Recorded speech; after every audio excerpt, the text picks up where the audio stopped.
L'e-learning, on nous promet que c'est un monde de savoir juste là, au bout des doigts. Mais la vraie question c'est, comment fait-on pour que les apprenants ne se sentent pas complètement perdus tout seuls devant leur écran? C'est vraiment là que tout se joue quand on parle de concevoir pour l'autonomie. Alors, la question est posée, comment on s'y prend? Comment arrive-t-on à bâtir des formations en ligne qui soient des vrais parcours clairs et motivants, et pas juste des labyrinthes numériques où l'on se perd? C'est ce qu'on va explorer parce que c'est souvent sur ce fil que se joue la différence entre un cours qu'on finit avec le sourire et un autre qu'on abandonne. Voici notre programme. D'abord, on va regarder le problème de l'autonomie en e-learning de plus près. Ensuite, on verra comment on peut concevoir les choses pour des apprenants qui sont, indépendants. Puis, on plongera dans un sujet crucial, rendre le contenu vraiment accessible parce que c'est un droit. Et pour finir, on mettra tout ça ensemble dans une sorte de plan directeur pour un apprentissage autonome réussi. Allez, on commence par le commencement, le problème de l'autonomie. Et on va voir qu'il y a un vrai paradoxe, une sorte de contradiction dans cette liberté que le numérique nous promet. Ok, rentrons dans le vif du sujet. La grande promesse du e-learning, c'est cette fameuse autonomie. On apprend à son rythme, d'où on veut, quand on veut. Super, non? Sauf que, sans un cadre bien pensé, cette liberté peut vite, très vite, se transformer en sentiment d'abandon. L'apprenant se retrouve seul, un peu perdu face à une montagne de contenu, et ça, forcément, ça mène à la démotivation et au décrochage. Bon alors, comment passe-t-on de ce sentiment d'abandon à une autonomie qui fonctionne vraiment? C'est justement ce qu'on va voir maintenant. L'idée, c'est de penser son cours un peu comme un architecte qui dessine un bâtiment. Il faut un plan qui soit clair, logique et surtout fonctionnel. Et pour que ce soit bien concret, on va s'appuyer sur un cas d'étude super intéressant, le projet Philippe. En gros, c'est un programme de formation en ligne pour des étudiants étrangers en sciences de l'ingénieur. À l'origine, il avait été fait avec la technologie Flash, qui est devenue obsolète. Il a donc fallu tout refaire. Mais attention, c'était bien plus qu'une simple mise à jour technique. C'était l'occasion rêvée de tout repenser, de A à Z, pour vraiment améliorer l'autonomie des étudiants. Et ce qui ressort de cette analyse, ce sont deux piliers, deux éléments absolument fondamentaux.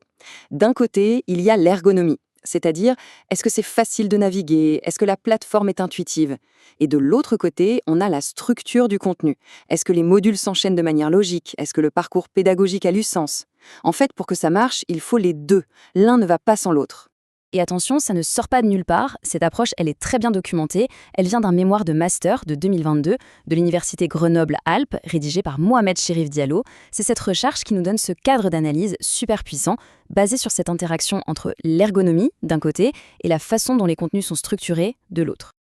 Ok, maintenant qu'on a le plan de notre bâtiment, l'ergonomie et la structure, il faut s'assurer que les fondations, elles, sont solides. Et ces fondations, c'est l'accessibilité. On va voir ensemble comment rendre le contenu vraiment accessible avec ce qu'on pourrait appeler les briques d'une bonne conception. Un super exemple de ça, c'est la vidéo pédagogique inclusive. Et là, on ne parle pas juste de rajouter des sous-titres à la va-vite, non. C'est une démarche qui, dès le départ, dès la conception, cherche à offrir différentes manières de percevoir et de comprendre l'info. Et au final, c'est une approche qui profite à tout le monde, parce qu'elle respecte les rythmes et les besoins de chacun. Heureusement, pour nous guider là-dedans, on n'est pas tout seul. Il existe un standard international, les règles pour l'accessibilité des contenus web, ou WCAG pour les intimes. Ces règles, elles reposent sur 4 grands principes, et ce sont vraiment les fondations de n'importe quel environnement numérique qui se veut inclusif. Premier principe, perceptible. L'idée est simple, l'information doit pouvoir arriver jusqu'à l'apprenant, peu importe les sens qu'il utilise. Concrètement, qu'est-ce que ça veut dire? Par exemple, fournir une description textuelle pour une infographie un peu complexe, ou bien des sous-titres parfaitement synchronisés sur une vidéo. Deuxième principe, utilisable. Là, il faut que l'interface soit simple à prendre en main, pour tout le monde. Un exemple tout bête, un quiz doit pouvoir être fait entièrement avec le clavier, sans être obligé d'utiliser la souris. Troisième principe, compréhensible. Le contenu, mais aussi les actions qu'on peut faire, doivent être logiques. Si on clique sur un bouton qui dit « leçon suivante », on s'attend logiquement à aller à la leçon d'après, pas à télécharger un PDF qui n'a rien à voir. C'est cette prévisibilité qui rassure l'apprenant et qui le guide.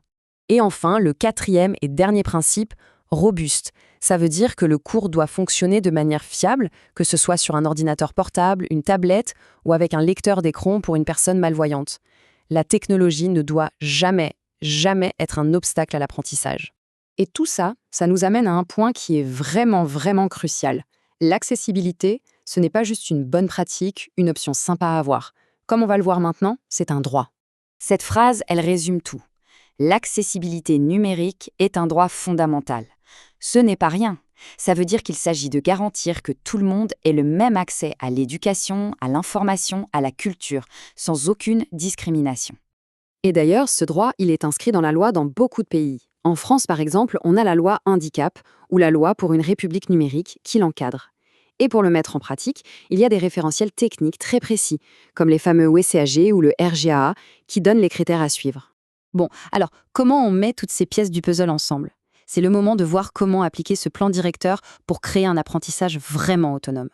Le truc génial, c'est que toutes ces idées s'emboîtent parfaitement. On part d'une structure de contenu qui est solide et logique, on l'intègre dans une interface qui est intuitive, facile à utiliser, et par-dessus tout ça, on s'assure que chaque petit élément respecte les 4 grands principes de l'accessibilité. Perceptible, utilisable, compréhensible et robuste. C'est vraiment cette combinaison qui crée une autonomie qui marche. Finalement, tout se résume peut-être à cette question. À chaque fois qu'on crée une formation en ligne, on devrait se la poser.